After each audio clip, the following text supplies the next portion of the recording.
Привет и добро пожаловать в новый раздел. В этом разделе мы на высоком уровне познакомимся со структурой операционной системы Linux, ее основными понятиями и тем, как части этой ОС делят обязанности между собой. Мы начнем с ядра Linux и разберемся, что это такое и почему это важно. Затем мы узнаем о пользовательском пространстве и пространстве ядра. После этого рассмотрим, как Linux работает с аппаратными ресурсами, доступными системе. Далее разберем процесс загрузки в Linux, узнаем о том, что такое Run Levels. В завершении мы разберем вопросы, связанные с типами файлов в Linux. Давай начинать.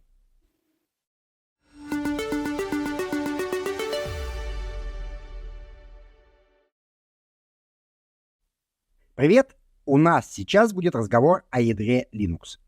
Ты, конечно, работал с какой-то операционной системой и, скорее всего, уже встречался с термином ядро, kernel. Но что же такое это ядро? Ядро является основным компонентом операционной системы и основным интерфейсом между оборудованием компьютера и его процессами.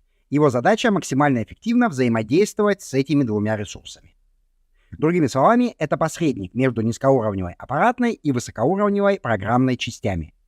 У подхода архитектуры с ядром есть несколько преимуществ. Давай окунемся ненадолго в историю. Ядро было не всегда. Например, у MS-DOS прародителя Windows его не было. Приложения, запущенные в ней, напрямую обращались к памяти, процессору и так далее. Это давало несколько серьезных неудобств. Во-первых, приложения использовали физические ресурсы совместно и часто мешали друг другу. Это приводило к зависаниям и проблемам с безопасностью. Во-вторых, программа писалась под архитектуру компьютера и, следовательно, не могла работать с другой аппаратной составляющей. То есть миграция на другое оборудование приравнивалась к написанию нового софта. ОС с ядром сняли эти проблемы. Появился еще один уровень между железом и программами. Это позволило контролировать аппаратные ресурсы, выданные программам. Приложения получили свои изолированные песочницы, что повысило стабильность и безопасность. Также, если у нас использовалась программа под определенную ОС и требовался переход на аппаратные мощности с другой архитектурой, требовалось лишь использовать ядро для этой архитектуры, а прикладные программы уже не требовали изменений. Очень удобно. Итак, схематично мы имеем очень разные приложения в ОС сверху, очень разномастное аппаратное обеспечение снизу, ядро, которое пытается их всех подружить. Чтобы объяснить про ядро простым языком, давай воспользуемся аналогией. Представим себе транспортную компанию. У них есть грузчики, тележки, упаковочные приспособления, машины, склады. У них даже есть возможность зафрахтовать корабль или самолет. Однако все эти ресурсы конечны. Какие-то могут быстро закончиться и также быстро появиться снова, доступ к другим нужно запланировать. Эти ресурсы используют клиенты компании. Ответственным за то, чтобы все работало наилучшим образом, являются сотрудники транспортной компании, расположенной посередине. Давай на минуту представим сценарий, в котором не было бы этого диспетчера посередине. У нас могут быть разные клиенты. Физлица с маленькими посылками, которые хотят отправить их побыстрее, компании, которые ценят предсказуемость доставки, а может быть даже государственные службы, для запросов которых потребуется изыскать какие-то дополнительные ресурсы. Маленькие клиенты, ценящие скорость, могут попытаться послать свои отправления максимально быстрой авиапочтой, и очень быстро самолетов просто не хватит. Также корпоративный клиент может заказать грузовик, но в назначенное время не привезти свои отправления. В итоге грузовик, вместо того, чтобы ехать, будет простаивать в месте погрузки, а все коробки других компаний, что у него в кузове, тоже не будут доставлены в установленный срок. Ну и, конечно, если грузовики не будут разгружены в месте доставки, они перестанут возвращаться на базу, а это значит, что ресурсов у компании вовсе не останется. Такая неправильно управляемая система очень быстро парализует работу компании, а клиенты не получат свои услуги по перевозке. Но если у нас в компании появился хороший специалист по логистике, он сможет навести здесь порядок. Он будет отправлять авиапочтой только небольшое количество самых срочных отправлений. Компании смогут использовать только один грузовик для загрузки, чтобы не задерживать остальные. Наш специалист отслеживает все перевозки, которые в пути, на загрузке и на разгрузке, и он точно знает, что ресурсы компании будут освобождены в срок, чтобы быть доступными для других заказчиков. Вот эта компания с таким толковым работником сравнима с компьютерной операционной системой с ядром. Здесь машины для перевозок и склады эквивалентны аппаратным ресурсам, а клиенты — это прикладные процессы. Специалист же — это ядро Linux. Окей, есть несколько подходов к организации таких ядер. Эти принципы могут быть различными в разных операционных системах. Микроядро. Его характеризует высокая стабильность, но низкая скорость. Монолитное ядро. Высокая производительность, но отказоустойчивость ниже. Гибридное ядро. Можно сбалансировать преимущества первых двух. Отличие здесь в том, где выполняются драйвера устройств. Чем они ближе к оборудованию, тем быстрее работают, но работают менее устойчиво, и наоборот. Ядро отвечает за 5 основных задач. Это управление памятью, то есть отслеживание, сколько памяти используется для хранения, что хранят и где. Управление процессами. Это определяет, какие процессы могут использовать центральный процессор, когда и как долго. Функционирование драйверов устройств. Они действуют как посредники или интерпретаторы между оборудованием и процессами. Системные вызовы. Ядро получает определенного вида запросы от процессов и совершает только определенные в этих процессах операции.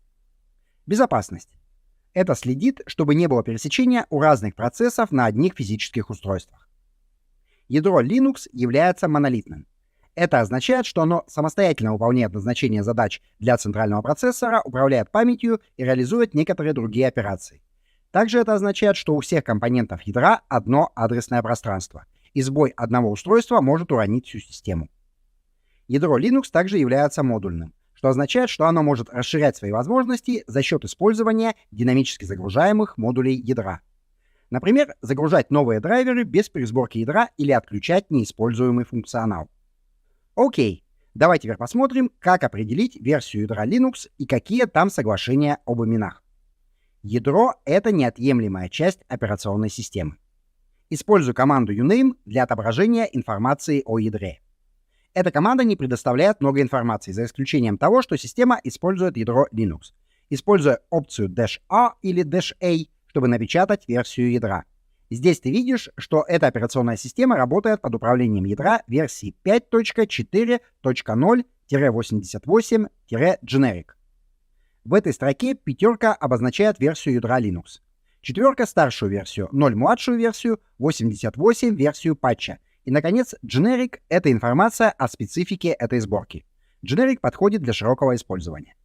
Первое ядро Linux было разработано Линусом Торвальдсом в 1991 году. Последним выпуском на момент записи является версия 6.3.1, выпущенная 30 апреля 2023 года. Дистрибутивы Linux используют версии ядра на свое усмотрение. Обычно поддержка дистрибутива следует 5-летнему циклу. Если тебе интересно узнать больше, посети kernel.org. Это проект с открытым исходным кодом, в котором размещены репозитории, в которых все версии исходного кода ядра доступны любому пользователю. Чтобы просмотреть данные о своем дистрибутиве, выполни команду echo, как ты видишь здесь. Окей, мы узнали, что дистрибутивов много. Они на разных ядрах с разными датами сборки. Чем же они отличаются и какой из них официальный? Ответ, что нет никакого единого официального дистрибутива. В отличие от мира Windows, здесь нет общей официальной сборки. Можно выбрать подходящий себе дистрибутив и следить за его обновлением. Но как нам различать эти дистрибутивы? Есть несколько критериев. Во-первых, это ядро, но не только. Когда мы говорим Linux, мы имеем в виду не только ядро, но и набор дополнительного ПО, систем инициализации, некоторых правил организации каталогов и прочих вещей. Это ПО выходит за рамки ядра Linux. Большая часть его реализована силами организации GNU, а что-то добавлено производителями отдельных дистрибутивов. Поэтому Linux, к которому мы привыкли, правильно называть GNU Linux. Итак, ОС семейства GNU Linux отличаются помимо версии ядра также структурой директорий, менеджерами пакетов, используемых в ОС, и дополнительным ПО, оригинальным для отдельного дистрибутива. Окей. Я надеюсь, я донес до тебя, что ядро — это неотъемлемая, очень важная, но не единственная часть в ОС Linux. Двигаемся дальше. Одна из важных функций ядра Linux — управление памятью. Давай посмотрим, как разделяется память в Linux. Память разделена на две области, известные как пространство ядра и пространство пользователя. Это синонимы терминов kernel mode и user mode. Пространство ядра — это часть памяти, в которой ядро выполняется и предоставляет свои службы. Процесс, запущенный в пространстве ядра, имеет неограниченный доступ к оборудованию. Таким образом, он строго зарезервирован для запуска кода ядра, расширения ядра и большинства драйверов устройств. Возвращаясь к нашей аналогии, где ядро сравнивается со специалистом по логистике в транспортной компании, пространство ядра можно сравнить с той частью компании, доступ в которую имеют лишь ее сотрудники. Это те места, где ездят машины и осуществляется заказ кораблей, то есть те участки, где клиентам делать нечего. Все процессы, запущенные вне ядра, находятся в пользовательском пространстве, У них нет прямого доступа к центральному процессору и памяти. Большинство Unix-подобных операционных систем, включая Linux, поставляются с разными видами утилит, языков программирования и графическими инструментами. Эти программы называют приложениями пользовательского пространства. Это пространство можно сравнить с офисом нашей компании из примера. В нем клиенты заполняют форму заказа на перевозку груза. В заявке клиент может запросить перевозку самолетом и оставить свой груз на специальной стойке, но в область, где самолет загружают посылками, его никто не пустит. В случае Linux приложение просит ядро открыть файл, предоставить список процессов и так далее. Выполняя запрос процесса, ядро через драйвер обратится уже непосредственно к устройству. Эти приложения пользовательского пространства могут быть написаны на C, Go, Java, Python, Ruby или любом другом языке программирования. Это не имеет никакого значения на взаимоотношениях с ядром. Давайте теперь посмотрим, как работают программы, запущенные в пользовательском пространстве. Все пользовательские программы работают, манипулируя данными. Но вот где эти данные находятся? Чаще всего они хранятся в памяти и на диске, то есть на физических устройствах. Мы узнали, что за устройство отвечает ядро. Как нашим программам обратиться к устройству? Пользовательские программы получают доступ к данным, отправляя специальные запросы к ядру, называемые системными вызовами. Например, запрашивают выделение памяти для переменной или открытие файла. Если мы сравним это с нашей аналогией, это похоже на заполнение специальной формы заявки и передачи ее специалисту. Но заявка будет взята в работу только если наш логист одобрит ее. Например, открытие такого файла, как etc.os-release с целью увидеть версию установленной операционной системы, приводит к системному вызову. Этот вызов просит ядро открыть файл, указанный в имени пути. Файл находится в каталоге etc., который смонтирован к файловой системе, созданной на блочном устройстве. Примеры общих системных вызовов такие: открыть файл, закрыть файл, прочитать файл, записать файл, получить информацию о файле, изменить адресное пространство процесса и так далее. Всего в Linux не менее 380 системных вызовов. И это все в этой лекции. Увидимся в следующей. Привет и добро пожаловать в короткую лекцию, где мы обсудим, как таким разным дистрибутивам удается работать с одним и тем же ядром. Итак, мы выяснили, что у нас есть две части OS — Kernel Space и User Space. В одном живут наши приложения, в другом — та часть операционной системы, которая работает с устройствами. Еще мы выяснили, что общение между этими двумя мирами осуществляется через системные вызовы. Вот этот язык, на котором говорят операционная система в части пространства пользователя и отвечающее ей ядро, описывается стандартом POSIX. Наличие такого языка дало несколько преимуществ и изменило подходы к написанию программного обеспечения. Главное из них — программы перестали писаться под архитектуры. Они стали писаться под операционные системы. Сами операционные системы по-разному взаимодействуют с ядром. Из-за этого мы не можем напрямую переносить бинарные файлы из одной OS в другую. Однако POSIX дал возможность переносить программы на уровне исходного кода. То есть мы можем переносить программный код из одной Unix-подобной OS в другую, компилировать его там в исполняемый, и вот уже этот исполняемый файл будет правильно работать в новой системе. Итак, POSIX или переносимый интерфейс операционных систем — это набор стандартов, описывающих интерфейсы между OS и приложением. Он обеспечивает совместимость операционных систем и переносимость приложений на уровне исходного кода. Что описывает POSIX? Взаимодействие в User Space, формирует язык общения приложения и ядра, реализует описание утилиты и оболочки, описывает стандарт для регулярных выражений и системных вызовов. Еще раз, POSIX не относится к ядру. Это набор правил, которые соблюдают приложения и компоненты OS, исполняемые в пространстве пользователя. Также хочется отметить, что без POSIX не случилась бы такая существенная вещь для современного IT, как контейнеризация. Если ты еще не знаком с контейнерами, пройди мой курс «Докер для самых маленьких» на Rotara Cloud. И это все в этой лекции. Увидимся в следующей.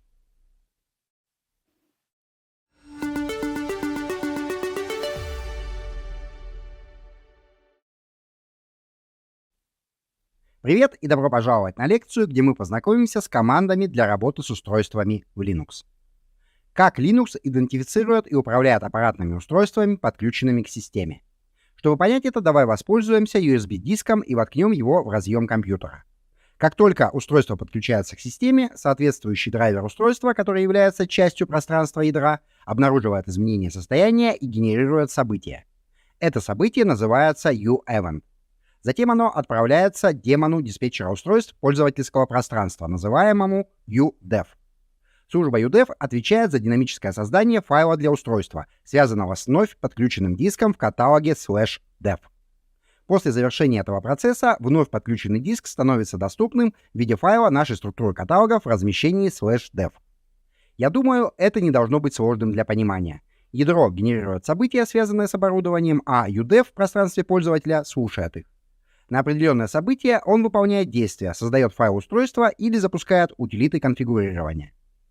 Окей, а какие есть способы составления списков этих устройств, а также получения подробной информации о них? Давай рассмотрим несколько способов, как получить информацию об аппаратных компонентах, подключенных к системе Linux. DMESC — это инструмент, используемый для отображения сообщений из области ядра, называемой кольцевым буфером. Когда операционная система Linux загружается, на экране появляются многочисленные сообщения, генерируемые ядром. Эти сообщения также содержат лог аппаратных устройств, которые обнаруживает ядро. Это и дает хорошее представление о том, что мы можем настроить в системе. Для просмотра иногда бывает удобно смотреть вывод команды DMESC с помощью утилиты less. В нашем случае я нашел USB-диск, это Silicon Power 8G, и я вижу, что UDEF создал файл SDC для этого диска. Запомню его название, оно мне понадобится. Команда udef-edm с параметром info запрашивает информацию об устройстве из базы данных UDEF. Чтобы получить полную информацию об этом устройстве, я укажу в команде udef-edm info название устройства с ключом -n. В ответ я получу достаточно большой список, идентификатор пути, название и так далее. Команда udef-edm monitor слушает события ядра. При обнаружении события она выводит на экран сведения о событии и путь к устройству. Эта команда очень удобна для определения деталей недавно подключенного или удаленного устройства. В приведенном здесь примере мы выдернули нашу флешку из системы. Как видишь, ядро отчиталось событием, и это событие подхватил UDEF. Команда lspci показывает список PCI-устройств. Эта команда используется для отображения информации обо всех устройствах PCI, настроенных в системе. Примерами устройств PCI являются карты Ethernet, RAID-контроллеры, видеокарты и беспроводные адаптеры, которые напрямую подключаются к слотам PCI на материнской плате компьютера.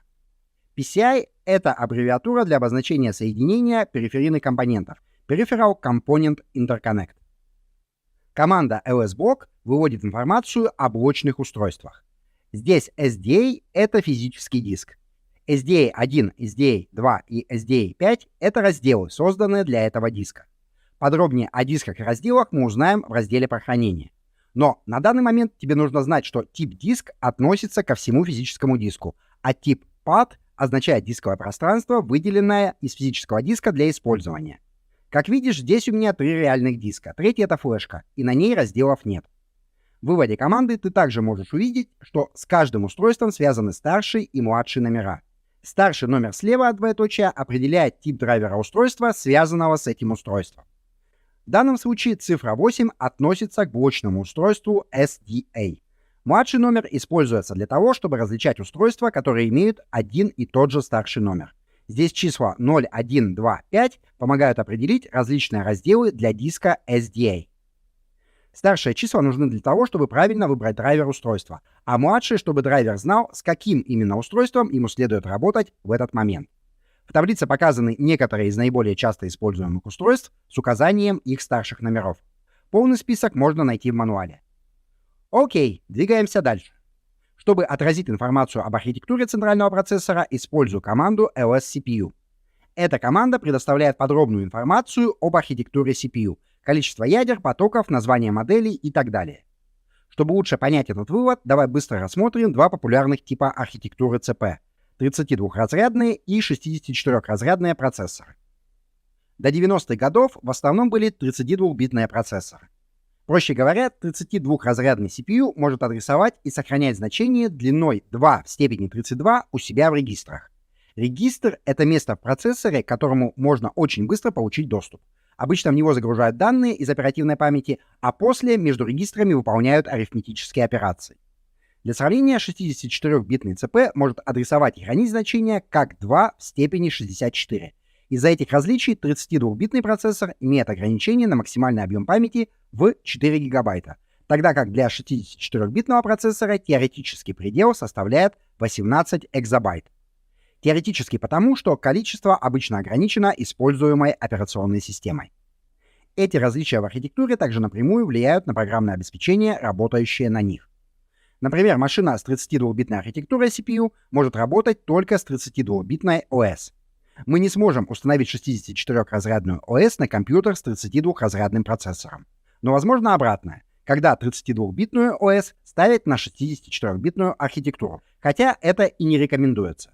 То же самое применимо к программному обеспечению, работающему на этих машинах. Машина с 32-битным процессором может устанавливать только 32-битную версию программного обеспечения. 64-битный процессор может запускать как 32-битное, так и 64-битное программное обеспечение. Конечно, лучше запускать 64-битную версию, если есть такая возможность. Теперь, возвращаясь к команде LSCPU и кратко проверяя вывод, первое, что следует отметить, то, что архитектура процессора 64-битная. Далее Sockets. Это физические слоты на материнской плате, куда мы устанавливаем само устройство, физический процессор. У меня в данном случае это один. Каждый физический процессор может иметь несколько ядер, и в этом случае количество ядер равно 4. Каждое ядро может запускать несколько потоков одновременно. У меня в данном случае только один. Общее количество CPU или виртуальных CPU, доступных в системе, это количество сокетов, умноженное на количество ядер и потоков, которое в данном случае равно 4. Поэтому эта система может запускать 4 параллельных потока одновременно, и это значение отображается в поле CPU выходных данных команды. Также команда выводит другую полезную информацию, такую как производитель и модель процессора. Команду lsmem можно использовать для вывода списка доступной памяти в системе. В данном случае у этой машины 11 ГБ физической оперативной памяти. Еще одна команда для просмотра информации о памяти — это команда free. Эта команда показывает общий объем памяти в системе по сравнению с использованной. Можно добавить флаги -m для отображения результатов в мегабайтах, -k в килобайтах и -g в гигабайтах. LSHW — это инструмент для извлечения подробной информации обо всей аппаратной конфигурации машины. Он составляет полную сводку версий прошивки, конфигурации материнской платы, сведений о памяти, версии и параметров процессора, конфигурации кэша, скорости шины и так далее. Это достаточно длинная простыня. Я ее здесь обрезал. Но если ты посмотришь в конце, есть одна фраза, что вывод может быть неполным или неточным, так как программа не запущена от суперпользователя. Чем больше ты будешь практиковать, тем чаще будешь обнаруживать, что есть множество команд, требующих привилегий пользователя root для правильной работы. Но как нам запускать их с привилегиями root? Есть простой способ сделать это с помощью команды sudo. Попробуем выполнить ту же команду, что и раньше, но на этот раз добавим слово sudo перед командой lshw. Это запросит пароль текущего пользователя. Теперь вывод этой команды печатается без предупреждения. Мы можем гибко настраивать sudo, чтобы не все пользователи могли ее использовать, а также чтобы сама sudo запускала лишь определенный набор команд. Более подробно мы рассмотрим sudo чуть позже в курсе, но сейчас тебе нужно с ней познакомиться, чтобы успешно выполнить практическую работу. И это все. Я жду тебя на следующем занятии. Привет и добро пожаловать на лекцию, в которой мы представим себе процесс загрузки Linux. В этой лекции мы рассмотрим процесс загрузки в упрощенном виде, разделив его на 5 отдельных стадий. Итак, первый этап — это BIOS и POST. Второй — исполнение главной загрузочной записи. Третий — работа загрузчика grab2. Четвертый — инициализация ядра. И, наконец, пятый — инициализация служб с использованием systemd. Прежде чем мы углубимся в каждый из этих шагов, я хотел бы отметить такую вещь. Запустить процесс загрузки Linux можно одним из двух способов. Первый способ — запустить устройство с Linux, которое находилось в выключенном состоянии. Второй — перезагрузить работающую систему. Окей, первый шаг, называемый BIOS POST, имеет мало общего с самим Linux. POST означает самотестирование при включении. На этом этапе BIOS запускает тест POST, чтобы убедиться, что все аппаратные компоненты, входящие в состав устройства, работают правильно. В случае сбоя POST компьютер не запустится, он встанет в ошибку. Система не перейдет ко второму этапу процесса загрузки, пока ошибка POST не будет устранена. Для отладки POST предоставляет специальный код ошибки, по которому можно определить характер неисправности. Следующий этап после POST — загрузчик. После успешного теста POST BIOS загружает и выполняет загрузочный код из Master Boot Record, которая находится в первом секторе жесткого диска. Вычитав эту маленькую программу жесткого диска, BIOS ее запустит. Она, в свою очередь, передаст управление более тяжеловесному и функциональному загрузчику, такому как grab2. В Linux он находится в каталоге /boot. grab2, что означает Grand Unified Bootloader версии 2, является популярным примером загрузчика, и в данный момент он основной загрузчик для большинства современных дистрибутивов Linux.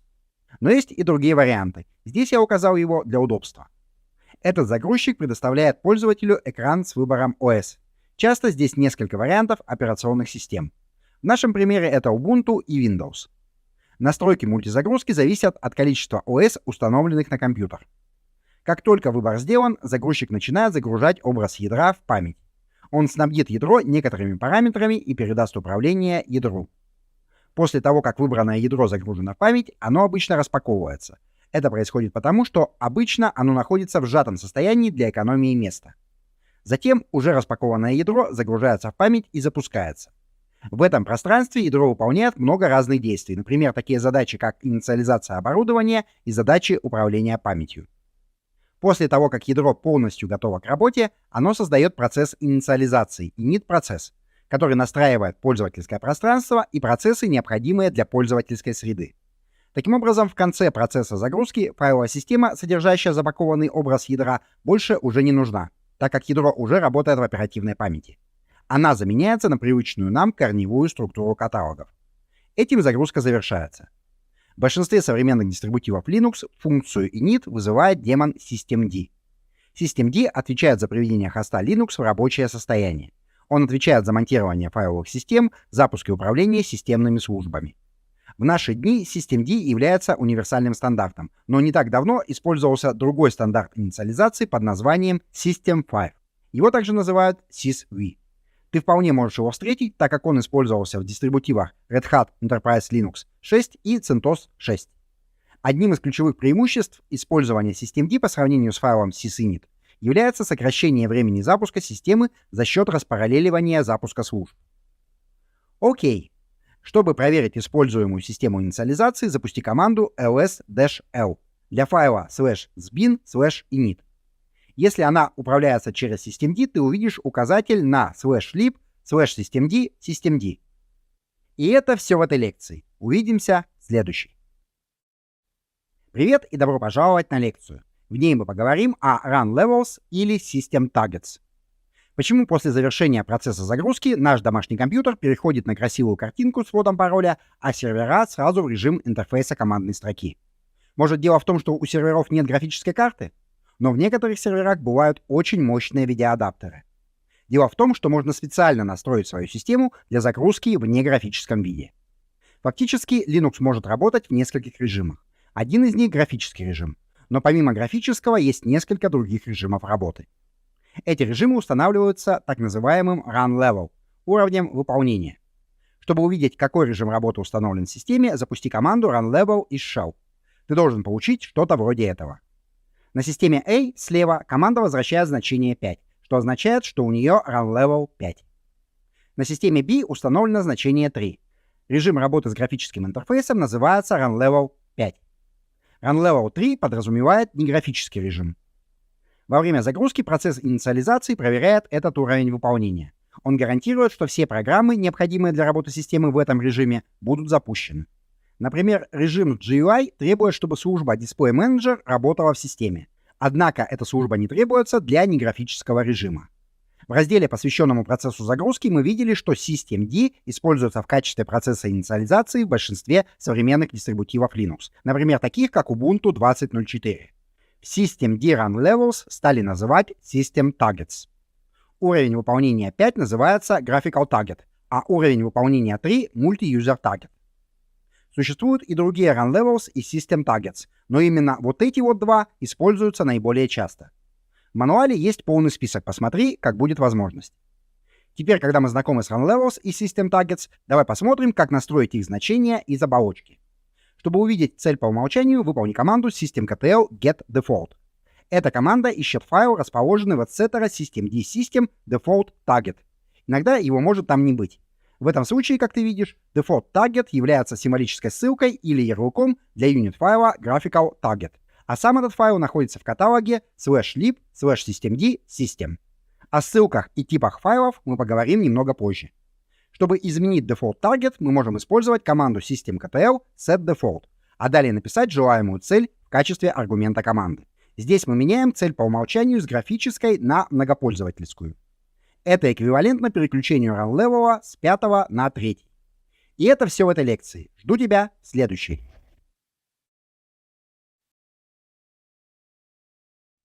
Привет! Давай разберем, какими бывают файлы в Linux. Есть общая фраза, связанная с Unix и Linux, которая звучит так: в Linux все является файлом. Это такое концептуальное и общее утверждение, но оно в принципе верное, если думать о нем так, что каждый объект в Linux можно рассматривать как тип файла. Вот перед нами древовидная структура каталогов. В домашней директории привычные нам файлы с расширением txt, jpg, zip. В каталоге dev находятся файлы без расширений: SDA1, SDA2, SDA3. Это файлы устройств, и каталог dev используется для хранения таких файлов устройств. Ты, наверное, догадываешься, что файлы этих двух каталогов как-то должны отличаться. Еще у нас в системе есть файлы, а есть каталоги. Но каталог, в свою очередь, это тоже особый тип файла. Раз уж файл ставится в Linux во главу угла, давай посмотрим на эти различные типы файлов повнимательней. Есть три типа файлов: обычные, каталоги и специальные файлы. Обычные файлы — это наиболее распространенный тип файлов, содержащих текст, данные или изображения. Примерами являются файлы конфигурации, shell-скрипты, исполняемые файлы, файлы с видео и так далее. Второй тип — каталог. Каталог — это также тип файла, но в них хранится описание других файлов и каталогов. Самый простой пример — это наш домашний каталог. Специальные файлы можно разделить на 6 других типов файлов. Символьные файлы. Эти файлы представляют устройство в каталоге /dev, которое позволяет OS последовательно обмениваться данными с устройствами ввода-вывода. Например, это такие устройства, как клавиатура и мышь. Блочные файлы. Это файлы, представляющие блочные устройства. Они также расположены в каталоге dev. Мы просматривали их, используя ls-блок, когда проверяли наши диски. Блочное устройство считывает и записывает на устройство блоками или порциями данных. То есть, в отличие от символьных устройств, у этих есть небольшой буфер, куда записываются данные, а потом этот блок данных уходит в устройство. Примерами блочных устройств являются оперативная память и жесткие диски. Ссылки в Linux — это способ связать два и более имен файлов с одним и тем же набором данных. Есть два типа ссылок. Жесткая ссылка связывает два или более имен файлов, которые совместно используют один и тот же участок данных на физическом диске. Хотя они выглядят как независимые файлы, это всего лишь псевдонимы одного и того же файла. Удаление всех ссылок на файл уничтожает и сам файл. Мягкую или символическую ссылку можно сравнить с ярлыком Windows. Это отдельный файл, и он является указателем на другой файл. Удаление символической ссылки не оказывает влияния на данные в целевом файле. Мы поговорим об этих отличиях в отдельной лекции. Сокет — это специальный файл, который обеспечивает связь между двумя процессами. Это можно сравнить с файлом блочного устройства, только вместо устройства на другом конце какое-то приложение. Передача может идти в обе стороны. Наконец, именованные каналы. Это особый тип файла, который позволяет подключать один процесс в качестве входа к другому. Поток данных в этом конвейере однонаправленен от первого процесса ко второму, и он быстрее сокетов. Последний тип файла — это дверь. Это тоже тип межпроцессного взаимодействия, где процессы работают как клиент-сервер. Этот тип файла позволяет передать некоторый код из клиентского процесса в серверный и считать оттуда результат. Они встречаются достаточно редко по сравнению с другими типами. Давай теперь посмотрим, как нам понять, какой из этих типов перед нами. Один из способов сделать это — использовать команду file. В этих примерах команда file запущена с именем файла или каталога. Она отображает тип файла. Другой способ сделать это — запустить команду ls с флагом -l, или короче ll с файлом или каталогом в качестве аргумента. В выводе команды смотрим на первый символ. Символ тире указывает, что файл обычный. Буква D означает, что это каталог. Точно так же мы можем определить остальные типы файлов, проверив первую букву в выводе ls-l. Итак, как я говорил, директории — это буква D, обычные файлы можно идентифицировать по тире, символьное устройство — буква C маленькая, ссылка — строчная буква L, файл сокета — буква S, именованные каналы — буква P и, наконец, блочное устройство буквой B, а дверь — большая D. Что ж, это все. Увидимся в следующей лекции.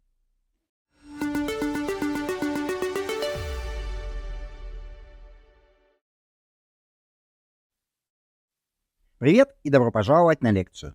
Мы поговорим в ней об отличиях символических и жестких ссылок. Итак, мы познакомились с ссылками, узнали, что этот тип файлов отображается символом L. Раз это ссылка, то, скорее всего, это что-то, указывающее на файл. Но почему жесткие и мягкие? Для начала нужно понять, что для нас, как пользователей, файл — это область данных на диске, к которой можно обратиться через имя файла.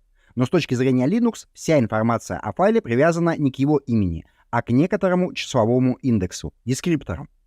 У каждого файла есть свой уникальный индексный дескриптор, к которому привязаны сведения об этом файле. В каких блоках диска хранится его содержимое, размер, время создания, модификации и другие.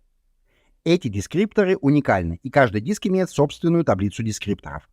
Вот именно номер индекса является истинным именем файла в системе. Мы можем их увидеть с помощью ключа -i команды ls. Поскольку индексный дескриптор представляет собой длинный номер, человеку неудобно работать с такими длинными числами. Проще, когда это что-то осмысленное. Поэтому любому файлу в системе дается осмысленное словесное имя, которое не содержит информации о файле, а лишь указывает, то есть ссылается на его дескриптор. Таким образом, hard-link — это имя файла в системе Linux. То есть это один из псевдонимов, ссылающихся на его индексный дескриптор. Поскольку файл в операционной системе однозначно определяет только номер его дескриптора, ссылок можно создать множество. Все они будут указывать на один объект. Результатом этого является то, что у одного файла в Linux может быть несколько имен. Для аналогии представь себе дорожные указатели на какую-нибудь достопримечательность. Они находятся в разных местах, но указывают на одну и ту же точку на местности. Почему бывает недостаточно одного имени файла? Тут дело в удобстве доступа из разных мест файловой системы, а также в разграничении доступа. Одно имя файла может быть в одном каталоге, второе в другом. Как видишь из рисунка, удаление жесткой ссылки на файл не приведет к удалению самого файла из системы, если у него еще остаются другие имена. В случае удаления всех ссылок файл удалится из системы, так как мы просто не сможем найти его на диске. У жестких ссылок есть ограничения. Их нельзя создавать на каталоге и нельзя создать ссылку на файл, находящийся на другом диске. Чтобы обойти эти ограничения, был придуман механизм мягких ссылок. Их часто называют символическими ссылками. Они представляют собой файлы, указывающие на имена файлов, то есть на жесткие ссылки. Получается, что мягкая ссылка в Linux — это аналог ярлыка Windows. Поскольку жесткая ссылка указывает непосредственно на индексный дескриптор, а мягкая только на жесткую ссылку, то если удалить жесткую ссылку, на которую смотрит Symlink, символьная ссылка работать не будет. Она станет битой. Итак, индексный дескриптор у файла всегда один, а имен может быть множество. Также может существовать неограниченное количество символьных ссылок на каждое имя файла. Здесь может показаться, что копирование файлов и создание жестких ссылок почти одно и то же, так как в итоге получаются вроде бы два файла. Однако это очень разные операции, приводящие к разным результатам. При копировании файла создается новый файл, данные которого записываются в свободное место на диске, и появляется новый индексный дескриптор. В случае создания жесткой ссылки файл по-прежнему остается в единственном числе, появляется лишь дополнительный указатель на него. Ты можешь убедиться в этом, внеся изменения в файл, который известен под одним именем. Но эти изменения обнаружатся и в файле с его вторым именем.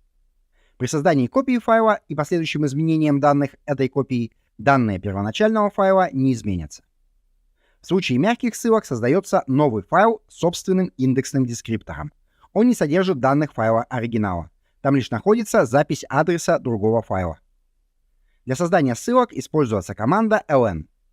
Сначала сделаем ls с ключами, которые покажут индексные дескрипторы и количество имен файла. У нас здесь файл mycar.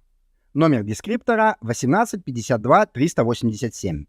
Цифра 1 в выводе далее означает, что у него всего лишь один псевдоним в системе, то есть одна жесткая ссылка. Теперь применим команду ln. В ней через пробел указываем файл, на который делаем ссылку, и далее название самой ссылки. Пишем ln mycar авто 22243. Давай сразу сделаем еще один кардлинк через ln mycar AC343X35. Вновь делаем ls. Как видишь, показатель inode, то есть дескрипторов, не вырос, а это значит, что новых файлов не прибавилось. Количество имен файлов выросло на 2. Также значения inode у всех трех файлов идентичны.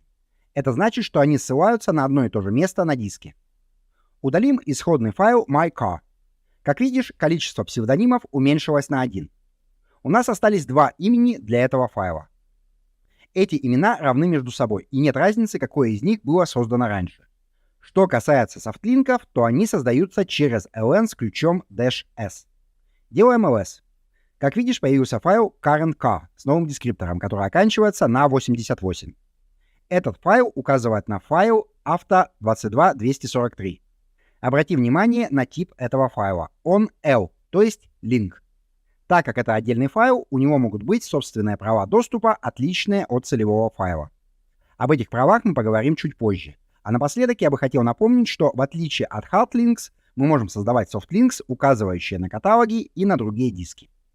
И это все в этой лекции. Впереди лабораторная. Увидимся!